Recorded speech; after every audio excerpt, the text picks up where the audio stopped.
Tiririca dizia, pior que tá, não fica, mas a gente tem visto cenários muito ruins. Hoje Belo Horizonte passa o pior cenário da sua história no que se refere à dengue.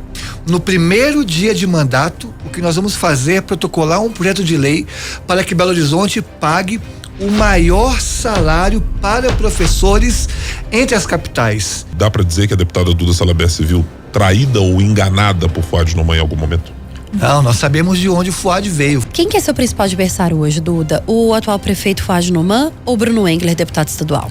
Eu acho que o Bruno Engler nem candidato vai ser. Hoje, o nosso principal adversário é o preconceito que há em relação por eu ser uma pessoa trans. Nós não vamos disputar uma eleição apenas para demarcar a posição, para levantar uma bandeira ou para promover um debate de qualidade. A gente vai disputar as eleições para ganhar. Os principais nomes do cenário político passam por aqui. Café com Política. Às 8h33. Hoje temos aqui conosco na nossa conversa do Café com Política, a deputada federal Duda Salabert, pelo PDT, que está encerrando a nossa série de entrevistas com aqueles pré-candidatos mais bem colocados no nosso levantamento Datatempo. Mais uma vez, bom tê-la aqui conosco, Duda, muito bom dia. Bom dia, muito obrigada pelo convite, sempre um prazer estar com vocês.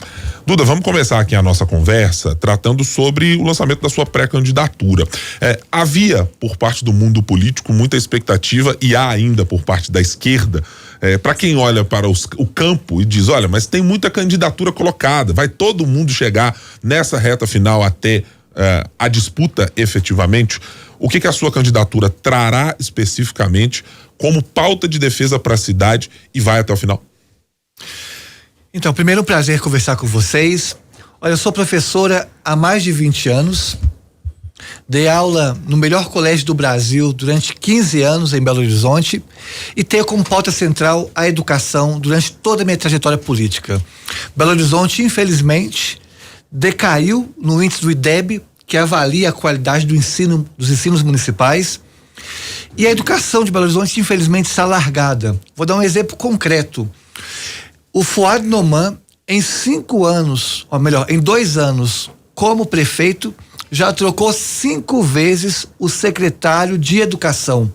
A cada 4 meses, mais ou menos, ele troca um secretário de educação. Então nós não temos continuidade na política educacional de Belo Horizonte e chegamos a situações caricatas e horríveis. Por exemplo, estava conversando com alguns estudantes, algumas escolas de Belo Horizonte ainda não entregaram o uniforme escolar para os estudantes. O uniforme que é um item de segurança básica para o estudante e não foi entregue ainda por não haver continuidade na política educacional. Então, caso a gente seja eleita, o nosso foco central é a educação. E por onde eu tenho passado, eu tenho dito que no primeiro dia de mandato, o que nós vamos fazer é protocolar um projeto de lei para que Belo Horizonte pague o maior salário para professores entre as capitais. E por que isso? Não tem como transformar uma cidade que não seja por meio da educação. E a forma de transformar a educação é valorizando o professor. Belo Horizonte, o Brasil infelizmente figura entre as últimas colocações onde o jovem quer ser professor. Estima-se que em 2040 nós vamos ter déficit de professor, porque ninguém mais quer ser professor. Então valorizar o professor é o primeiro passo que pode ser dado se nós queremos de fato transformar a educação e transformar uma cidade. Então, queremos fazer de Belo Horizonte uma cidade educadora. Agora, Duda, no levantamento da pesquisa Datatempo, né, realizado e divulgado na semana passada, a saúde aparece em primeiro lugar aí como ponto mais mal avaliado, né, pela população de Belo Horizonte. Claro que a gente tem mobilidade, a gente tem educação, que também compõe aí esse cenário de insatisfação. Mas a saúde está aí entre o pior cenário. O que na sua opinião hoje é de prioridade e que de fato está pior? A educação, pelo seu histórico como professora, pelo seu histórico de atuação, ou de fato a saúde hoje preocupa mais a capital? São duas questões importantes. Primeiro, quando nós colocamos a educação na centralidade da política pública, a gente está pensando um projeto de cidade que começa a se construir valorizando os profissionais da educação e transforma-se estruturalmente uma cidade por meio da educação. Mas a questão da saúde é alarmante em Belo Horizonte e é hoje, sem dúvida, o maior problema da cidade. As filas na UPA são assustadoras e a prefeitura não tem nenhum diagnóstico e nenhum planejamento de como reduzir essas filas. Hoje, Belo Horizonte passa o pior cenário da sua história no que se refere à dengue.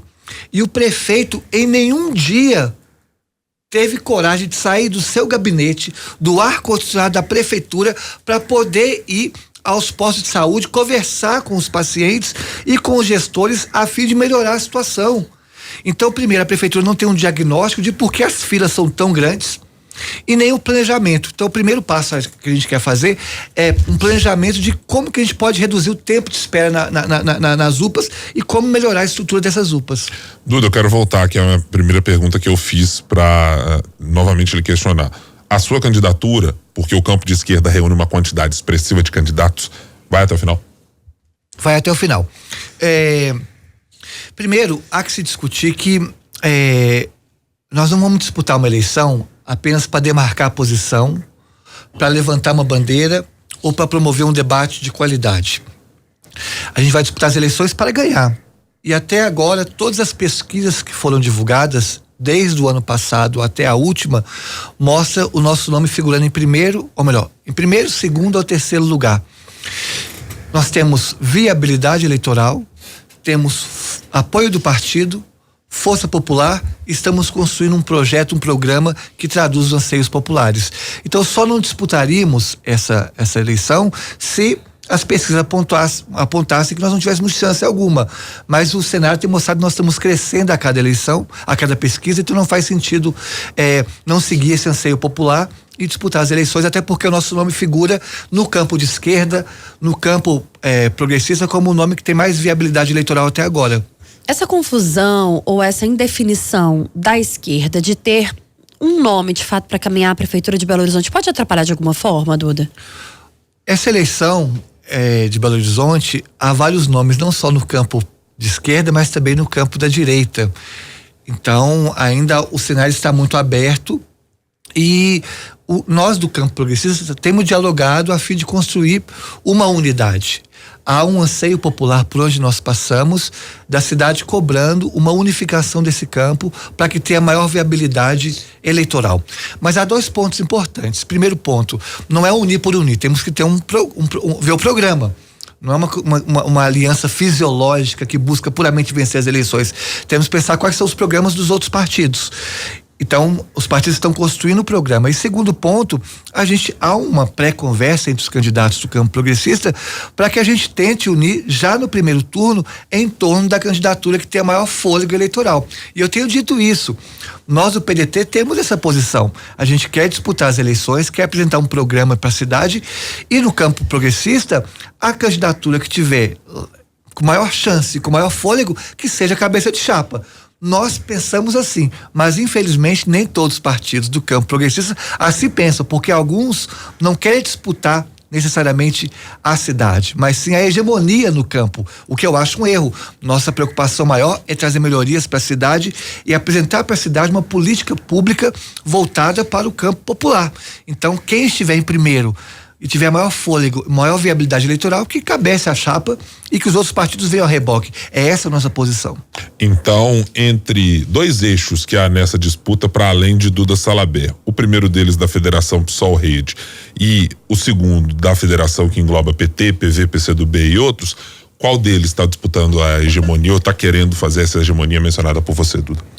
Essas eleições vão mostrar isso. Se a gente tiver um nome figurando com maior chance eleitoral, aqueles que vierem a reboque vão estar interessados no projeto de cidade. Aquele que romper vai estar preocupado exclusivamente numa hegemonia do campo.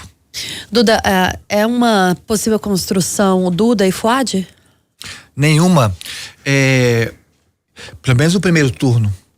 Eu digo pelo menos no primeiro turno porque o Tiririca dizia pior que tá não fica, mas a gente tem visto cenários muito, muito ruins na política nacional. Então há que se ver como estaria Belo Horizonte numa disputa no segundo turno. Se a gente tivesse um candidato de uma ultradireita radical e o Fuad Numan no segundo turno, por exemplo, nós iríamos atuar na redução de danos. Mas acho que o Fuad não tem fôlego para chegar no segundo turno e não tem condição também de a gente buscar essa aliança com o Fuad, um dos piores prefeitos que Belo Horizonte já teve. Olha que absurdo. No contexto de crise climática, o prefeito de Belo Horizonte decide cortar 20 árvores por dia. Uma média de 20 árvores por dia. Foi um dos prefeitos que mais cortou árvores na história de Belo Horizonte. Agudizando a crise climática, porque Belo Horizonte foi a capital que mais aqueceu no último ano. E no último ano a prefeitura bateu recorde de corte de árvores. Isso é ruim não só para a saúde ambiental, porque aumenta o calor na cidade, torna insuportável o convívio na cidade por causa do aumento da temperatura, mas é ruim também para a saúde humana, porque uma cidade com menos árvores e sendo uma cidade mais quente, torna um ambiente propício para a proliferação do mosquito transmissor da dengue. E sintomaticamente Belo Horizonte vive hoje o pior cenário da sua história no que se refere à transmissão de dengue. Então há que se pensar em Belo Horizonte uma política de saúde mais moderna, integrando a saúde humana, animal e ambiental, sabendo que negligenciar uma saúde impacta a outra. A OMS trata esse conceito de saúde única, entendendo a articulação dessas saúdes, humana, animal e ambiental. Mas o prefeito ainda negligencia essa questão e acha que cortar árvore num contexto de crise climática é algo natural que não vai impactar a cidade. O que está fazendo, por exemplo, na Stock Car, cortou dezenas de árvores. Nós não somos contrários à Stock Car.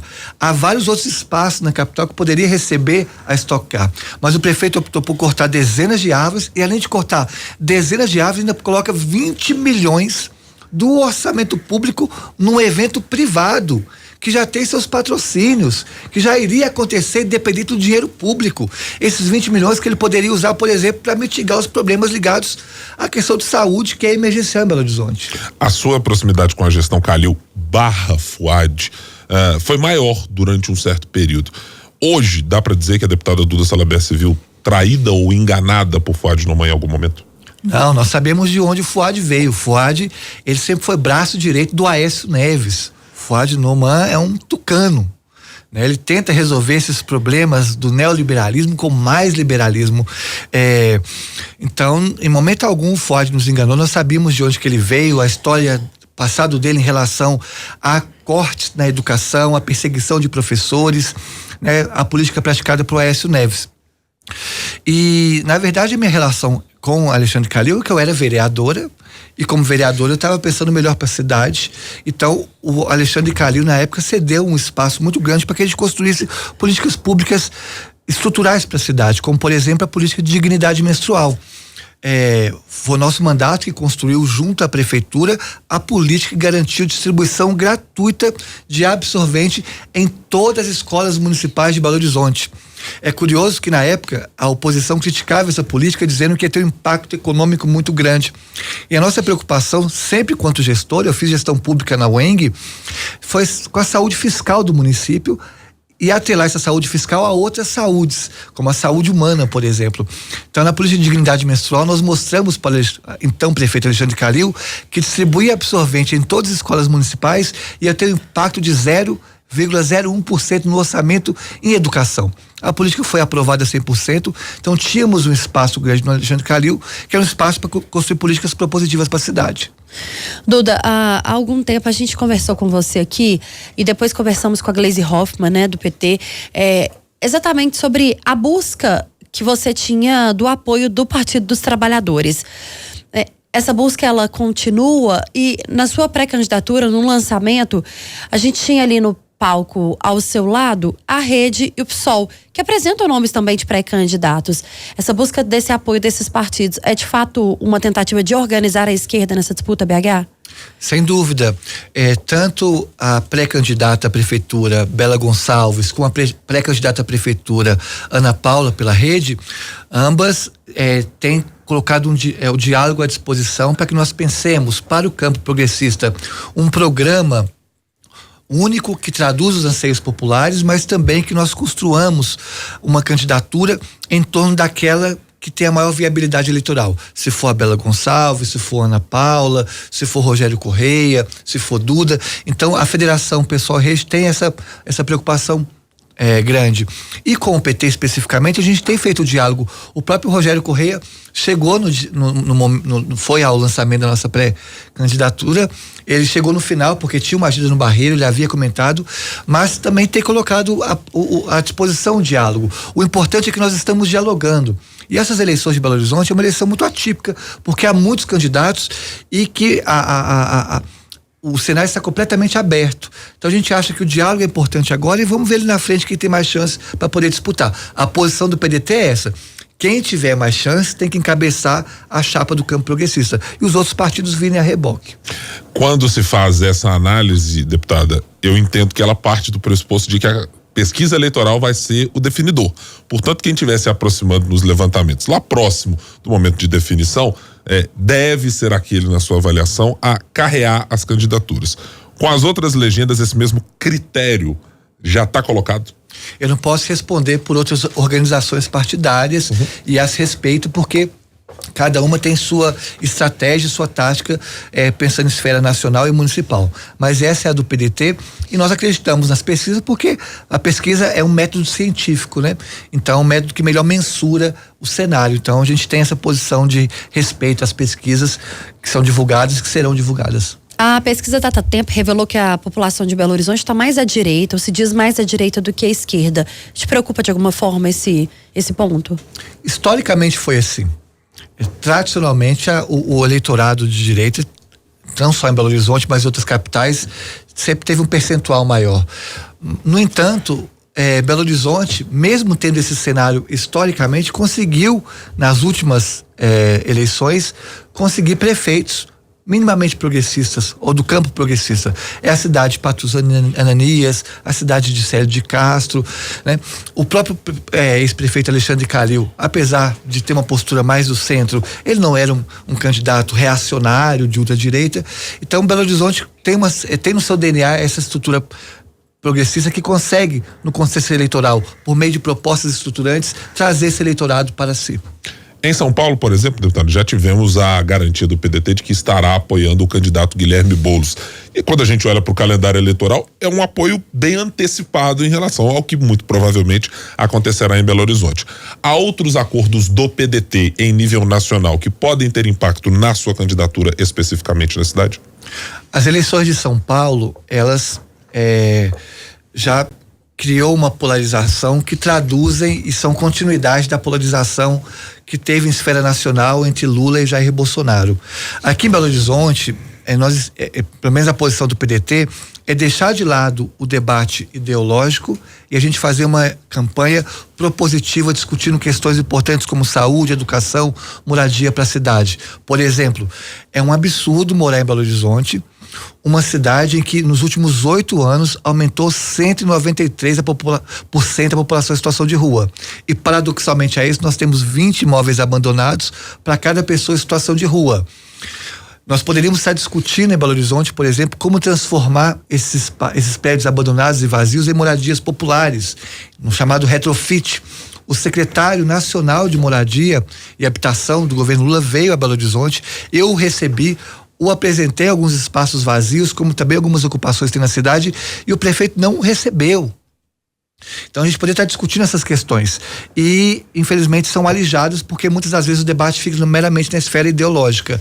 Em relação ao PDT especificamente, o ministro Carlos Lupe, que esteve no nosso lançamento da pré-candidatura, já bateu o martelo. O PDT terá candidatura em Belo Horizonte, nós somos os nomes que vamos encampar essa candidatura e só poderia mudar se as pesquisas mostrarem que nós não temos chance nenhuma de disputar. Mas, pelo contrário, as pesquisas cada vez que passam têm aumentado o nosso percentual de aprovação. Quem que é seu principal adversário hoje, Duda? O atual prefeito Fuad Noman ou Bruno Engler, deputado estadual? Eu acho que o Bruno Engler nem candidato vai ser. A gente tem visto que Minas Gerais tem se tornado um epicentro estratégico para o bolsonarismo. Porque nós sabemos que quem vence em Minas Gerais, vence no Brasil. Então, é um estado estratégico, que Belo Horizonte, como é sua capital, tem chamado a atenção para os bolsonaristas. Basta ver que ontem, no ato pró-Bolsonaro, quantas vezes o Bolsonaro citou a política de Minas Gerais e de Belo Horizonte. Eu acho que o Bruno Engler não será candidato porque, primeiro, ele é um candidato caricata, frágil e despreparado para um debate público. Ele não consegue montar uma frase sem as 5 palavras: esquerda, gênero, Lula, Bolsonaro e trans. Ele é incapaz. Como é que a gente pode ter um prefeito que não consegue montar uma frase sem essas 5 palavras? Então, e não deve crescer nas pesquisas justamente por essa sua fragilidade intelectual, política e cognitiva. Então, acredito que ele não será o candidato e possivelmente a ultradireita deve colocar um outro nome, talvez o Nicolas, que tenha mais fôlego eleitoral. Hoje, o nosso principal adversário é o preconceito que há em relação por eu ser uma pessoa trans. Esse preconceito nós vemos superando a cada eleições. Superamos na eleição para vereadora, onde eu me tornei a pessoa mais bem votada da história de Belo Horizonte, no parlamento, e superei também para deputada federal. Agora, para a prefeitura é mais um desafio. Como mostrar para Belo Horizonte que nós não somos uma candidatura identitária. O nosso debate não é um debate acerca da minha identidade, mas sim de políticas públicas importantes para a cidade e para o país. Como, por exemplo, foi aprovado semana passada no Congresso Nacional uma lei, um projeto de lei nosso que garante a distribuição de água potável em todas as escolas do Brasil. Olha que absurdo, mais de 1 milhão de estudantes do Brasil sem acesso à água potável. Em Minas Gerais tem mais de 100 escolas sem acesso à água potável. Em Belo Horizonte, 3 escolas sem água potável. Então nós criamos um projeto de lei que foi aprovado por unanimidade, uniu esquerda, direita e centro, para garantir água potável para todas as escolas. Eu não pude estar defendendo o projeto porque eu estava na Noruega, onde fui convidada pela ONU para discutir questões educacionais. Nem precisei debater, o projeto falava por si só. Foi aprovado por unanimidade. Então, o nosso desafio é como mostrar para a cidade que nossa preocupação são questões estruturantes como mobilidade, educação, segurança pública, que é um tema caro para a gente também. Nós estamos conversando com a deputada federal e pré-candidata à Prefeitura de Belo Horizonte, Duda Salabert, do PDT. No Café com Política. No Café com Política. Hora do bate-pronto. Chegamos àquele momento, deputada, que a senhora já conhece muito bem aqui do nosso Café com Política. Então vamos às perguntas rápidas e respostas na mesma proporção. De que Duda Salabert não abre mão na construção de uma proposta da esquerda para Belo Horizonte? De ter no seu programa um projeto para valorizar os profissionais, colocando Belo Horizonte como uma capital que paga o maior salário para os professores no Brasil. O seu principal adversário nessa disputa? O preconceito. Alexandre Calil e Fuad Noman, as duas gestões somadas, o quanto atuaram de 0 a 10 para diminuir o preconceito contra trans? 2, 0 a 10. Qual o nome mais preparado da esquerda? Nós do campo da esquerda não trabalhamos com nomes, mas sim com um programa. E digo que o programa do PDT está super enraizado às preocupações e anseios populares. Deputada federal Duda Salabert, do PDT, pré-candidata à Prefeitura de Belo Horizonte. Sempre prazer tê-la aqui conosco para conversarmos sobre a cidade.